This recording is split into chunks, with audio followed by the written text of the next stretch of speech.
नमस्कार। आज हम उत्तर प्रदेश के आजमगढ़ से आई एक काफी चौंकाने वाली घटना पर बात करेंगे। हाँ, ये साइबर ठगी का एक बिल्कुल नया तरीका लग रहा है। बिल्कुल। कैसे कुछ ठगों ने खुद को मतलब सरकारी अधिकारी बताकर गांव के सरपंचों को ही निशाना बना लिया। हमारे पास इसकी जानकारी एक न्यूज रिपोर्ट से है।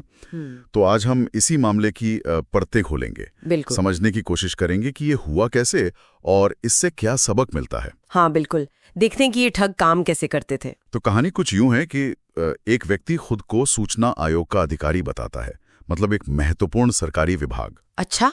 और सोचिए वो महीनों तक सरपंचों से डिजिटल मीटिंग्स करता है, मतलब बाकायदा ऑनलाइन मीटिंग्स। अरे वाह, विश्वास जीतने के लिए पूरा टाइम लिया गया। हाँ, और फिर अचानक से कहता है कि भैया आपके गांव के विकास खाते में कुछ अनियमितता है, गड़बड़ है। ओहो। और मामला अगर रफा दफा करना है तो लाखों रुपए लगेंगे। ये जो तरीका है ये वाकई सोचने वाला है। यहाँ सिर्फ मतलब टेक्नोलॉजी का मिसयूज नहीं है। हाँ, ये भरोसे का, विश्वास का गलत इस्तेमाल है डिजिटल तरीके से। कैसे? देखिए, फर्जी सरकारी आईडी कार्ड दिखाना, फिर वो सरकारी भाषा का इस्तेमाल करना और महीनों तक ऑनलाइन बैठकें करना, ये सब विश्वास बनाने के लिए ही तो था। डिजिटल दुनिया में भरोसे को ही हथियार बना लिया गया। हाँ, और ये डराने वाली बात है। सरपंचों को यकीन दिलाया कि उनके खाते में गड़बड़ी है। हाँ, और इसे ठीक कराने के लिए मतलब एडवांस में 5 से 10 लाख रुपए देने होंगे। बाप रे, ये तो बहुत बड़ी रकम है। तो आखिर ये सरपंच इस जाल में फंसे कैसे है? इतना पैसा देने को तैयार कैसे हो गए? देखिए, इसके पीछे एक तरह का मनोवैज्ञानिक दबाव काम करता है। अच्छा। जब कोई खुद को बड़ा सरकारी अफसर बताता है, सरकारी नियमों का हवाला देता है, तो सामने वाला थोड़ा डर जाता है, दबाव में आ जाता है कि कहीं कोई कार्यवाही ना हो जाए। बिल्कुल, इतना कि बात नहीं मानी तो कोई बड़ी मुसीबत आ जाएगी। और ऊपर से वो फर्जी दस्तावेज और लगातार जो डिजिटल मीटिंग्स हो रही थी, हाँ, उनसे सब असली लग रहा होगा। हाँ, उनसे धोखे को और पुख्ता कर दिया गया।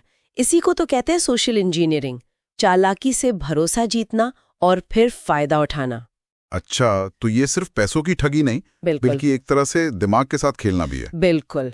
तो फिर आगे क्या हुआ? पुलिस ने कुछ किया? ये ठग पकड़ा गया? हाँ, जब कई सरपंचों ने मतलब एक के बाद एक शिकायतें दर्ज कराई, तब पुलिस हरकत में आई। अच्छा। उन्होंने फिर जाल बिछाया और पीयूष शुक्ला नाम के एक व्यक्ति को गिरफ्तार किया। पकड़ा गया आखिर। और उसके पास से क्या मिला? हाँ, और उसके पास से जो चीजें मिली वो भी काफी कुछ बताती हैं।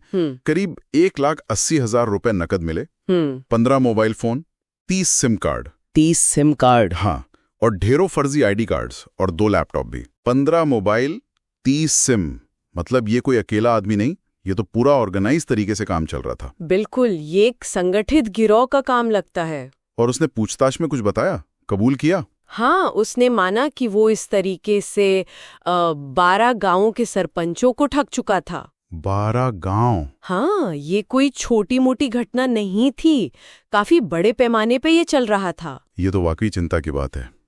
मतलब कितनी आसानी से कोई भी फर्जी पहचान बनाकर लोगों को, खासकर गांव के लोगों को लूट सकता है। सही कहा। और अगर हम इसे थोड़ा बड़े परिप्रेक्ष्य में देखें, हाँ, तो ये घटना डिजिटल जागरूकता की भारी कमी को दिखाती है, खासकर शायद ग्रामीण इलाकों में, जहां हो सकता है डिजिटल वेरिफिकेशन के तरीके उतने आम ना हों। कैसे कोई भी नकली दस्तावेज दिखाकर लोगों को इतना बड़ा आर्थिक नुकसान पहुंचा सकता है। तो फिर सवाल ही उठता है कि भाई इस डिजिटल दुनिया में असली और नकली की पहचान कैसे करें, वेरीफाई कैसे करें, खासकर जब सरकारी काम भी ऑनलाइन हो रहे हैं। ये बहुत ही महत्वपूर्ण सवाल है।